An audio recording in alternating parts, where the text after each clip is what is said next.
Hello everyone, I am Dr. Divya Vajpayee. I am a nephrologist from KM Hospital, Mumbai, and I am very happy to be a part of this virtual conference arranged by Kidney Warrior Foundation, and I am really thankful to the organizers for letting me be a part of it.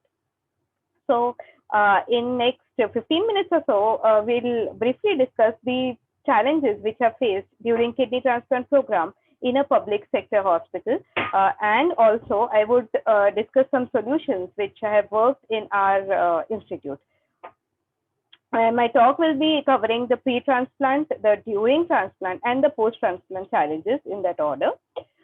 So before going to the challenges, we should assess how we are doing in terms of transplant in our country. This is a little older data, but you can see that more than 18,000 people get on dialysis or CAPD every year. However, only 3,500 get transplanted. That's a really low number. And 1 out of every 30 patients who need a kidney only gets one. And 90% of people who are on a waiting list die waiting for a kidney, which is like really dismal statistics. So why we are doing so poorly? The challenges start in the very early pre-transplant period, and they begin with the failure of some patients to realize the benefits of transplant. Uh, and then once they know that the transplant is the best for them, they have a difficulty in finding a donor. Then they have difficulty in arranging for surgeries. This is extremely important in a public sector hospital. And all these challenges are influenced by various disparities like gender disparity or socio-economic disparity, which definitely affects the public sector hospitals and patients presenting to us. Let's see them one by one. Once a patient progresses to end-stage kidney disease, he has an option of either going for hemodialysis, peritoneal dialysis, or going for transplant. We know by literature that transplant has improved quality of life and better survival. But when the patients are presented with this option, they are confused, they have apprehensions, they are scared about the risk of infection, risk of lifelong immunosuppression. They have heard about bad experiences of other patients. They are scared about the risk to their own family members who are their donors. It is the duty of each and everyone in the transplant team to allay these apprehensions and start planning for transplant very early in the course of CKD and not when they become end-stage kidney disease. Also, adequate counseling, especially by roping in psychological counselors or psychiatrists, really helps in this situation to remove the myths or the false beliefs related to transplant. One intervention which has helped in our population in our hospital is that we make these patients talk to the other successful transplant recipients and to their families so that one on one they can discuss their apprehensions and they can get a feel of what kind of life is awaiting them post transplantation. Once they are agreed to get transplanted, the next biggest challenge is to find a donor. As we know, the donor can be a living donor or the deceased donor. These are some statistics by Noto of year 2019, and you can see here that out of some 30,000 transplants which have happened in the year 2019, these are for all the organs.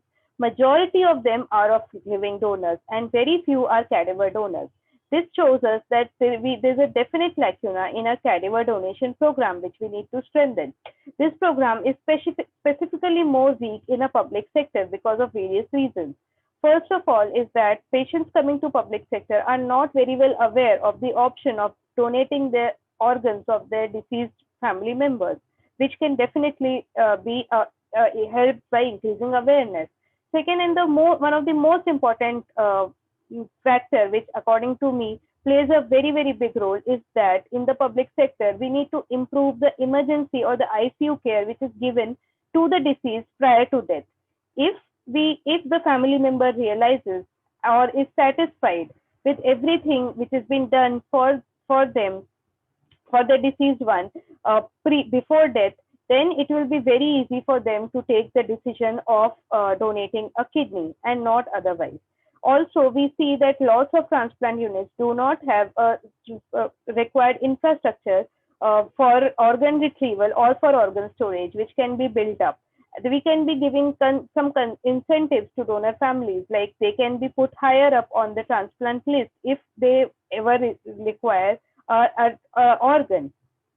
Also, the health of recipients on the waiting list should be optimized so that when they get a call for the kidney, They are not rejected for any medical reason.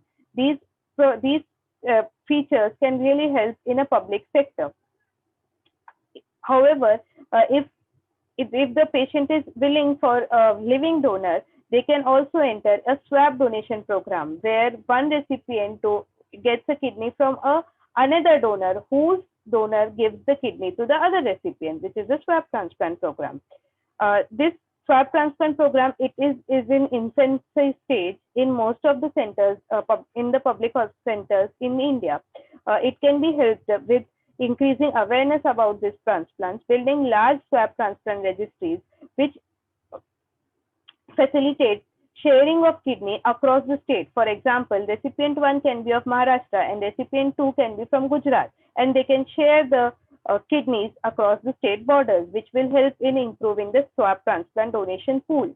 Also, swab transplant registry can be mixed with deceased donor registry to increase the donors pool. I'm very happy to share this news article with you, where we at KEM did the first pediatric kidney swab transplant. These were the two boys who underwent preemptive transplant before even they were starting on dialysis, and both of them are now 8 months are over, and both of them are doing pretty well. If swab transplant is also difficult, there are other options of living donation, like donating across the ABO or HLA barriers. This is happening very frequently in private sector. However, public sector is lacking here, mainly because of the lack of infrastructure like lab testing for antibodies, and also for the financial assistance which is needed for these transplants, as they require high-end procedures like plasmapheresis or immunoadsorption, which is not very freely available in public sector. However, our BMC in Mumbai, Nayar Hospital, has done its first successful ABO incompatible transplant, where this spouse has donated to her husband. And if they can do it, every public hospital in the country can do it, and they can really strive for doing this. Coming to the gender disparity which exists in transplant, it is very dismal to observe that 78% of living donors are women, according to the NOTO data. When in a family, most often women donate by their own free will, but however, there are also cases when women are coerced to donate, and if they refuse to donate, they are considered a social outcast and they are not accepted by the family. However, if a male refuses to donate, then it is okay for the family because he is considered to be the breadwinner of the family. This is something which should be worked upon, and we as physicians or as members of transplant team should be encouraging more male donors and should be stopping exploitation of women if it is there in the donors. Also, very few recipients who get the kidneys or other organs are women. This is something related to the mentality of Indian household, that the health of women is not taken that seriously or doesn't get so much of attention as compared to male, and this needs to be changed.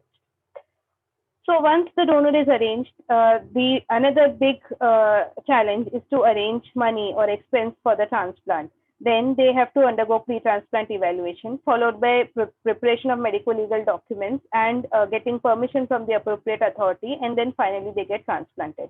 This whole procedure can take a pretty long time in public sector, and this is something which we need to work upon. And we need to ensure that recipient remains healthy throughout this procedure and donor does not turn hostile in between.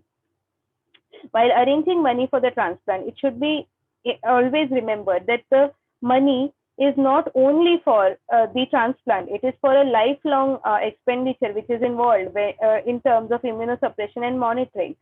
There are various trusts. I have just listed few examples where we refer our patients to. There are various government insurance services which can be referred to while getting expenses for these transplants. And here a very, very important role is of the medical social workers, which can link the patient families to these sources from where the money can come in. Also, it is the responsibility of each and every institute to try to decrease the cost of the consumables so that the cost of transplant comes down. Especially the things which are recurrently needed for every transplant, they can be brought in on the schedule so that it is freely available from the hospital to the patient and the out of pocket costs come down. Also, the government should look up to into insurance schemes where they can get lifelong free immunosuppression, and that will definitely help in encourage patients to go for transplant more often. After expenses are arranged for, then the donor and recipient needs to go for clearance to various specialties like cardiology, pulmonology, psychiatry, urology, and this can take a lot of time and effort. So in our hospital, we are starting a one-stop solution where we have a single OPD where doctors from various specialties dedicated to this pre-transplant evaluation sit together, and this has definitely helped us in decreasing the time and the efforts required. Then comes the medical legal formalities. There, the most important role is of trained transplant coordinators, and every transplant unit should have a trained transplant coordinators, which are lacking in most of the public sector hospitals. And it is also important for the transplant team to check the authenticity of these medical legal documents so as to prevent illegal proceedings in the institution. Also, there's a pivotal role of transplant coordinators in the deceased donor transplant, right from the brief counseling to taken consent and to ensure that the process goes smoothly. Thus, the transplant coordinators are Achilles heel of a deceased donor transplant program, and they should be trained properly and they should be given adequate incentives. Once the transplant is done, there are challenges which happen immediately post-transplant, like high risk of rejection, high risk of infections, and need for regular monitoring. This adds on to the expenses, and there are higher chances of non-adherence in the immediate post-transplant period. To overcome this, we should make efforts to decrease infections, like taking all the due precautions, using prophylactic antibiotics, antivirals, and also doing appropriate vaccination. Also, we should think about ways to optimize the monitoring of kidney function and reduce the immunological risk. The regular monitoring which happens might not every time happen through OPD visits. It can happen telephonically also. This is especially important when we are in the middle of a pandemic. Also, it is important that in the immediate post-transplant period, we should explain to the patient the risk of becoming non-adherent or non-compliant. These patients might not immediately understand the complex prescription which is given to them, and we'll have to spend time with them so that they understand each and every part of the prescription. The most important thing in the post-transplant period is the rehabilitation of the patient. Most of the patients who come to the public hospitals do not get adequately rehabilitated even after transplant, and then they become a burden on a financial burden on their family. And this is something which can definitely be avoided with the role of medical social workers, counselors, and also the transplant physicians. Talking about lifelong challenges, they have to maintain lifelong immunosuppression where adherence and expense can be a challenge. And also there are long-term complications of transplant, especially related to metabolic complications like diabetes, weight gain, there are vascular complications and malignancies. So we have to, as physicians, we should find out the ways to minimize side effects of long-term complications. As most of our transplants are life-related transplants, we can try to minimize the level of immunosuppression in them.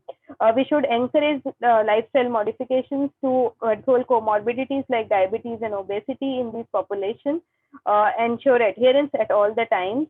They should be adequately screened for malignancies.